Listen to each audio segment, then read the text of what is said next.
दोस्तों, मेरा नाम जावेद इकबाल सिद्दीकी है और मैं आपके लिए पंजाबी ज़ुबान की मशहूर व मरूफ शायरा, नावल निगार, अफसाना निगार अमृता प्रीतम के शोरा आफाक नावल पिंजर की समरी पेश कर रहा हूँ।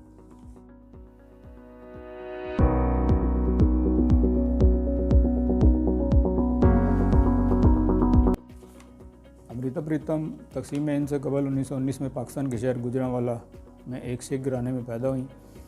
उन्होंने पंजाबी और हिंदी ज़ुबान में लिखा। बाद हिजरत करके दिल्ली इंडिया चली गई। 2005 में उनका इंतकाल हुआ। उन्होंने पंजाबी का मशहूर मारूफ नावल पिंजर लिखा, जो बाद इंग्लिश और फ्रेंच में ट्रांसलेट भी हुआ। पार्टीशन के दौरान मुसलमान और हिंदू औरतों पर ढाए गए मज़ालिम उनका ख़ास मौजू रहे। इसी व्यू में उनकी नज़म आज आखां वारिस शाह बहुत पॉपुलर हुई। पिंजर एक बेबस मगर बहादुर लड़की की कहानी है जो अपने दादा के एक जुल्म के इंतकाम का शिकार हुई, जो ताउम्र अपने घर, अपने कुंबे और अपने मंगेतर को ना बुला सके। उसने तकसीम की खून रेज़ी के दौरान ख़ुद को ख़तरे में डालकर दूसरी मज़लूम औरतों की इज़्ज़त और आबरू की हिफाजत की। उन्हें उनके घर वालों तक पहुँचाने की कोशिश की, मगर ख़ुद मौका मिलने के बावजूद अपने बेटे की खातिर अपने ख़ानदान के पास वापस नहीं गई। पिंजर को इंग्लिश में स्केलेटन और आसान उर्दू में ढांचा कहते हैं। पिंजर की कहानी कुछ इस तरह से है कि पारो ज़िला गुजरात के चितवानी गांव के साहूकारों की लड़की थी। साहूकार, जैसा कि आप जानते हैं, पैसे के लेन देन का कारोबार करते हैं, लेकिन अब वो सिर्फ नाम के साहूकार थे। वक्त की गर्दिश में उनके घर का सारा सामान भी बिक गया था। बाद में वो चितवानी गांव छोड़कर सयाम चले गए, जहां उन्होंने मेहनत की और अपना खोया हुआ मुकाम दोबारा हासिल किया। इस तरह वो गिरवी रखा हुआ सामान और ज़मीन लेने के काबिल हो गए। पारा उनकी 3 बेटियों में से बड़ी थी। साहूकारों ने अपने गांव पास के गांव रतुवाल के खाते पीते घराने के एक लड़के रामचंद से पारो की मंगनी कर दी थी। शादी में चंद दिन बाकी थे। पारो अपनी माँ के सीने पर सर रखे लेटी थी। माँ गीत गा रही थी और रोए जा रही थी। लामी ते लामी कलेजे नाल माँ, दसी ते दसी एक गल नहीं, गल्लां ते लम्मियां नहीं, तियां क्यों जम्मियां नहीं। पारो भी रो रही थी। उसे मैके से बिछड़ने का गम खाया जा रहा था। शाम हो चली थी। माँ ने पारो से कहा अपनी बहनों के साथ जाए और खेतों से सब्जियां तोड़कर लाए। पारो अपनी बहनों के साथ खेत से सब्जियां तोड़कर ला रही थी कि उसे एक घुड़सवार ने उठाया और घोड़े पर बिठाकर ले गया। पारो की बहनें रोते हुए घर आ गईं। शादी वाले घर में एक कुरान मच गया। जब पारो को होश आया तो वो एक अंधेरी कोठरी में बंद थी।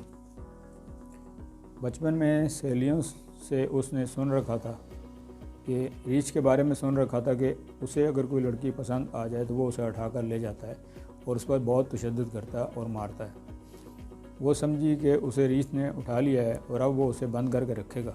वो इन्हीं सोचों में गुम थी कि दरवाज़ा खुला और आने वाले ने बताया कि उसका नाम रशीद है और वही उसे उठा कर लाया है। पारो ने रशीद से पूछा कि मेरा कसूर क्या है और तुम मुझे क्यों उठा कर लाए हो।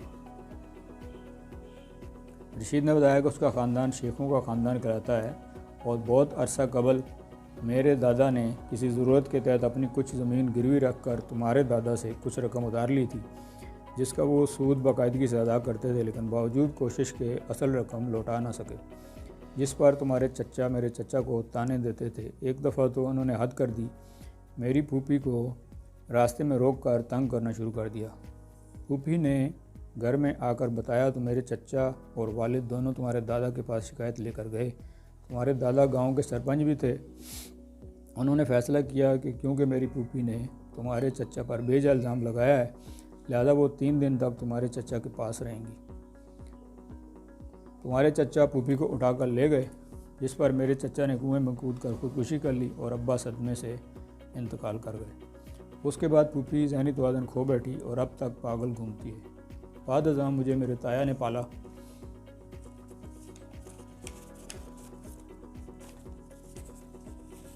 फूफी के अगवा के बाद हम इज़्ज़त की खातिर गांव छोड़कर चले गए। अब जब बंटवारे का वक्त आया, हिंदू कमज़ोर पड़ गए और मेरे ताया ने मुझे गैरत दिलाकर तुम्हें उठाने पर मजबूर कर दिया। ये कहानी सुनाने के बाद रशीद ने कहा लेकिन तुम फिक्र मत करो, मैं तुम्हारे साथ कोई ज़्यादती नहीं होने दूंगा, ना करूँगा। अब पारो के दिन एक स्याह कोठरी में गुजरने लगे जहाँ रशीद दिन में कई दफ़ा आता और उसके लिए तरह तरह के खाने लाता, मगर पारो का मन करता कि वो वहाँ से भाग जाए और जाकर अपने माँ बाप से मिल जाए।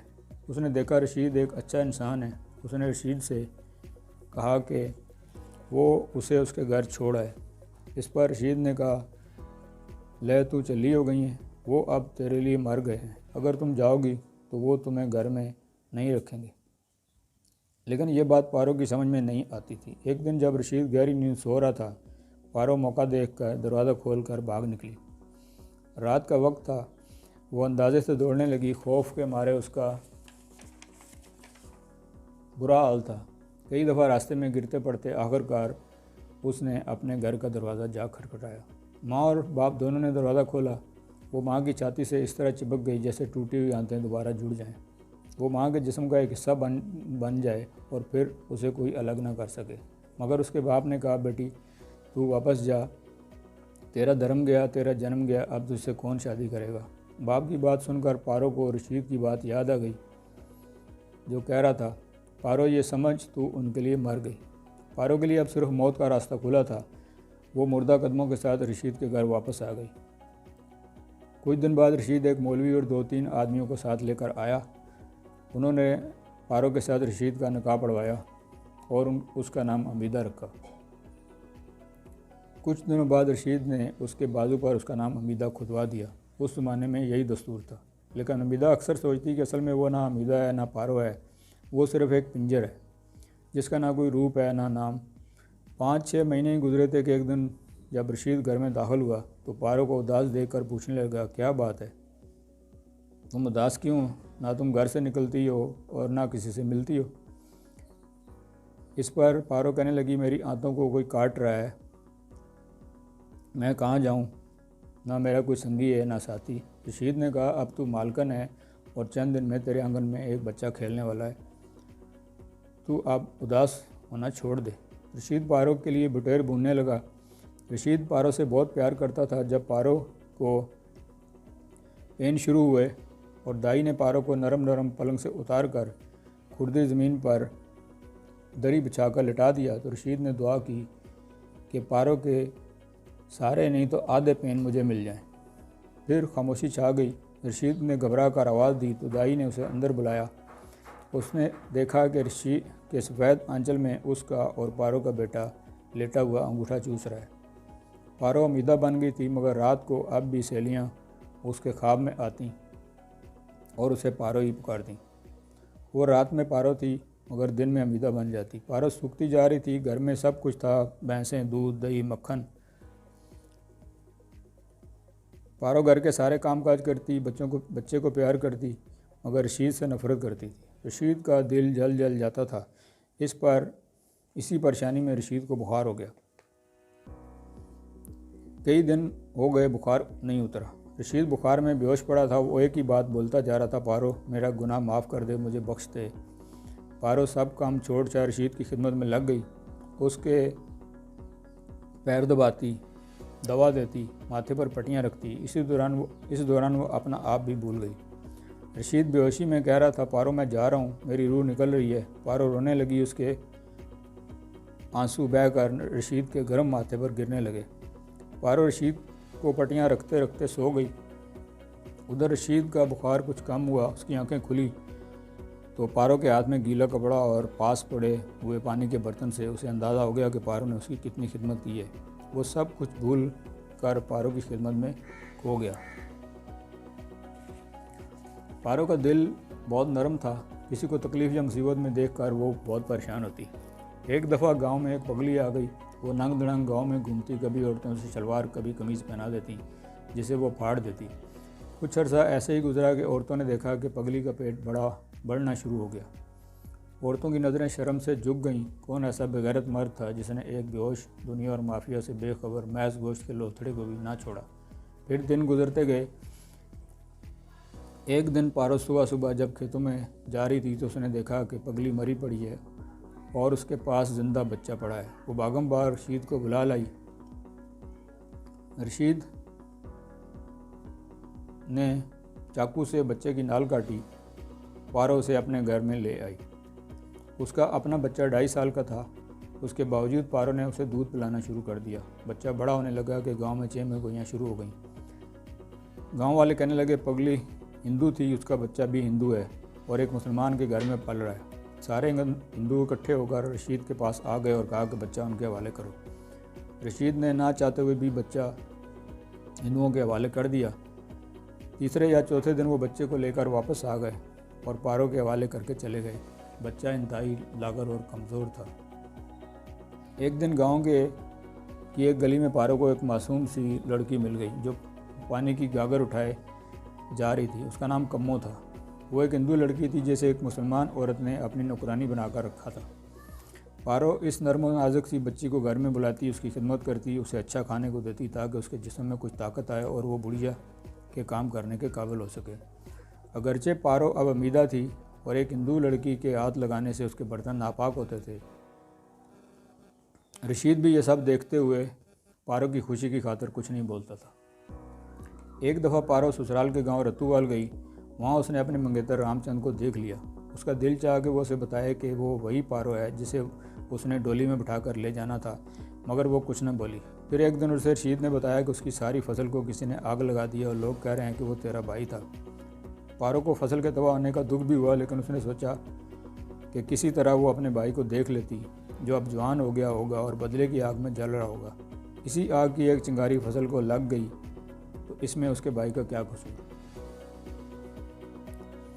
फिर साल की 15 अगस्त आई। उसके गांव में सब्ज रंग और चांद तारे वाले परचम लहराए गए। हिंदू रातों रात भागने लगे। मुसलमान हिंदू लड़कियों को और हिंदू मुसलमान औरतों को अगवा करने लगे। कुछ लोग औरतों को नंगा करके गांव में दौड़ाने लगे। पारो का दिल डोलने लगता। मेरे ख़ानदान के लोगों के साथ क्या हुआ होगा? क्या वो ज़िंदा बचे होंगे या मारे गए होंगे? एक दिन पारो को गेहूँ के खेत में एक लड़की मिल गई। उस लड़की ने बताया कि वो हिंदुओं के कैंप में थी। रात उसे कोई मुसलमान अपने साथ ले आया और वो उसे चकमा देकर भाग निकली और अब 2 दिन से भूखी प्यासी है। पारो उसे छुप छुपा कर अपने घर ले आई। वो सोचने लगी कि इस ज़मीन से गंदम की बालियाँ कैसे निकलेंगी जहाँ के मर्दों के होंठ औरतों के खून से रंगे हों। एक दिन पारो रात के वक्त हिंदुओं के कैंप में चने बेचने वाली बनकर चली गई कि शायद कोई अपना मिल जाए। वहाँ उसे रामचंद मिल गया। उसने बताया कि उसकी बहन को कोई उठा कर ले गया है। पारो को लगा जैसे ये सानिया उसी के साथ हुआ है। रामचंद ने रोते हुए इल्तिजा की कि वो उसकी बहन लाजो को तलाश करे। राजू को तलाश करने के लिए पारो चादर बेचने वाली बन गई और अपने और पास के गांव में घर घर जाने लगी। एक दिन रतूवाल के एक गांव में पहुंची तो उसे एक कमज़ोर सी लड़की नज़र आई। उस घर की मालकन बूढ़ी औरत ने बताया कि ये उसकी बहू है। पारो ने नज़रें बचा कर लड़की से उसका नाम पूछा तो पता चला वो लाजो ही है। पारो ने लाजो से कहा कि तुम आधी रात को गांव के कुएं पर आ जाना, वहाँ से रशीद तुम्हें ले जाएगा। रात को लाजो ने अपने मियाँ अलादित्ता को खूब शराब पिलाई। जब वो नशे में धुत हो गया तो वो घर से निकलकर कुएं पर आ गई, जहाँ से रशीद उसे लेकर आ गया। जब रशीद उसे अपनी घोड़ी पर बैठा कर ले जा रहा था तो उसने सोचा कि पहले जब मैं पारो को उठा कर ले जा रहा था तो बावजूद नौजवान होने के मेरा एक एक कदम मन का था, और आज जब मैं लाजो को ले जा रहा हूँ तो अपने आप को बिल्कुल हल्का फुल्का पहले से ज़्यादा जवान महसूस कर रहा हूँ। रशीद लाजो को लेकर अपने घर आ गया। लाजो बहुत खुश थी। उसे उम्मीद लग गई थी कि वो अब अपने खामंद और बहन भाइयों से मिल जाएगी। रशीद ने लाजो के भाई रामचंद को ख़त लिख दिया कि वो उसे आकर ले जाए। इस तरह दिन गुजरते गए। हर गुजरे समय लाजो के दिल में वसवसे पैदा होने लगे कि शायद वो अब सारी ज़िंदगी पारो के घर में ही रहेगी, लेकिन उसे इस बात का इत्मीनान था कि इस जन्मज़दा ज़िंदगी से तो बेहतर है कि वो सारी ज़िंदगी पारो के बच्चे पालती रहे। अभी वो जवान थी और एक लंबी उम्र उसके सामने थी। एक दिन उसने पारो से कहा कि जब तुम्हारे घर वालों ने तुम्हें कबूल करने से इनकार कर दिया था तो मेरे घर वाले कैसे मुझे कबूल करेंगे? तो रशीद ने कहा कि वो बात और थी। अब हुकूमत ने ऐलान किया है जो भी हिंदू या मुसलमान औरत किसी के पास है और वो अपनों के पास जाना चाहती है तो उसे कोई नहीं रोक सकता।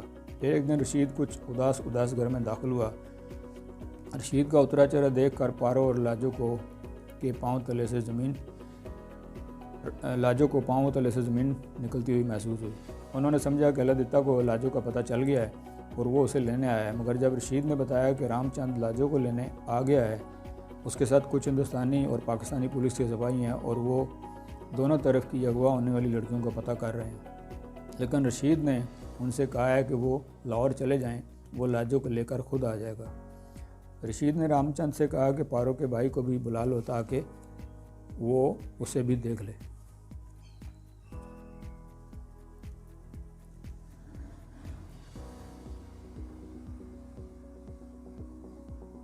लाजो की खुशी का कोई ठिकाना ना था, साथ ही उसे परेशानी खाई जा रही थी कि क्या उसका खामद उसे अपने घर में रख लेगा। जाने वाली रात पारो ने बेसन पीसा, घर में जो मक्खन था उसमें गिरी मेवा मिलाकर लड्डू बनाए, सुच्चे कपड़ों का एक जोड़ा निकाला और लाजो को गले लगाकर रोती रही, ऐसे ही जैसे बेटी को घर से रुखसत करते हैं। अगली सुबह रशीद एक सालम टांगा लेकर पारो और लाजो को साथ लेकर लाहौर रवाना हो गया। पुलिस के पैरे में जब लाजो अपने भाई और खामों से मिली तो उन दोनों की आंखें